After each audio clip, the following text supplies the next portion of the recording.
and welcome to your over-enthusiastic game guide. I'm SerroDan, and this guide should hopefully aid you on your quest to get Aeonaxx, or just reassure you he still does exist as of Warlord of Draenor. You'll also be provided with the techniques I used to help me get my kill. Now you most probably already know, Aeonaxx is a level 85 Stone Drake that spawns in Deepholm, and upon a kill he drops the Phosphorescent Stone Drake, which is also what you see me flying on right now. Aeonaxx has 6 locations it can spawn at in Deepholm, and these are all scattered around the centre temple, and they can be found here, here, here, here, here, and here. But after several days of nothingness, it can feel like he chills over here for a large portion of the time. But let's stick with what we know.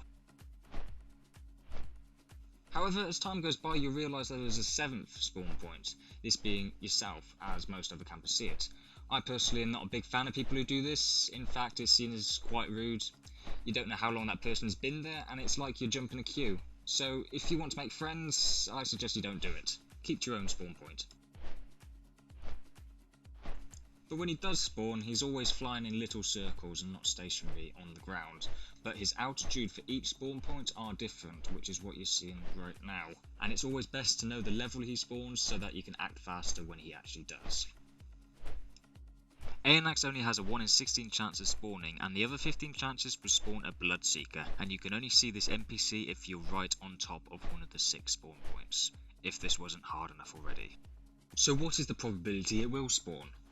Well, there's a 1 in 6 chance to spawn at your point, there's a 1 in 16 chance to be Aeonaxx that spawns. There's a 16-hour window which can spawn, that's 920 minutes, 57,600 seconds. Now if you times the 57,600 seconds by the 16 chance of it being Aeonaxx, then every second there's a 1 in 921,600 chance it will spawn. But take into account that you're only one of his points, let's times the 921,600 by 6, and that makes a 1 in 5,529,600 chance it will spawn on you every second. But dividing that all into a more friendly figure, you only really have to wait around for 64 days. Whew. However, that is all very basic probability, and it does not take into account that if something does spawn, there is a 6-hour window of complete nothingness, and it is also based on the fact that you're just covering the one point. But again, it's all down to luck. It may spawn in the first 6 hours after reset, or it may not even spawn at all during the whole week. That's what makes it so fun. But who's to say that you're going to be the one to get him if he does spawn? There are several people there all the time. You may not be able to see them, but they're there. Deepholm is a cross-realm zone, meaning several realms are linked to the same zone, which means you have to be even more awake. Speaking of being awake, as of Mr. Pandaria, NPC scan no longer picks up Cataclysm rares automatically, so you can no longer be away from the screen and wait for the drums to sound off. Some people say that when you hover your mouse over an old rare, NPC scan does go off. However, for me, it did not. So instead of using NPC scan, I used another technique, which hopefully you should be able to use as well. Whilst there, it's fair to say I had a fair amount of time to figure out a new camping technique.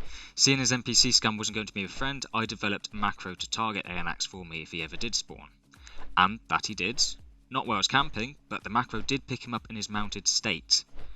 It got to the 3rd time a macro found him, turned out he'd spawned right above me, but I was quite distant from the screen. I started to question, does the macro target him in his friendly state? Well, yes, it turns out. So my macro did find him the 3rd time, and I didn't know. That's when I decided to change the macro to be more alerting, thus playing a sound when I have a target. But you have to be in range of Aeonaxx for the macro to pick him up. Copy and paste the macro from the description and feel free to use it yourself. Even though I made the macro, I wasn't the first person to see it work. I'd logged off early one night, and a couple of hours later I received an email from one of my friends saying, "You'll be pleased to know that your macro works." Yeah, ecstatic. However, 5 days after the email, my macro struck gold, and in the form of a big flying stone drake. Brace yourself, it's a long descent.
Thank you all for watching. Be sure to let us know how the macro worked for you.